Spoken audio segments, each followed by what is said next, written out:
here are the three top loans that I'm doing right now for multifamily.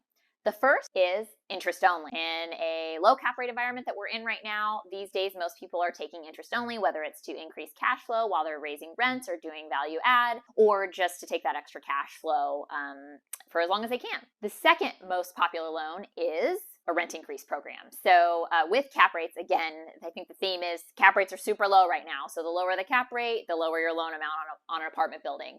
So a rent increase program is a good way to be able to increase the loan to value when you're purchasing a property. And the last one is bridge. We're doing a ton of bridge financing right now for that very reason. A lot of people are purchasing property with a value add component, so they're going to raise rents, they're going to increase income, and a bridge loan is the best way to maximize their LTV based on their goals to get the highest loan amount possible and free up cash for renovations or even finance the cost of renovations.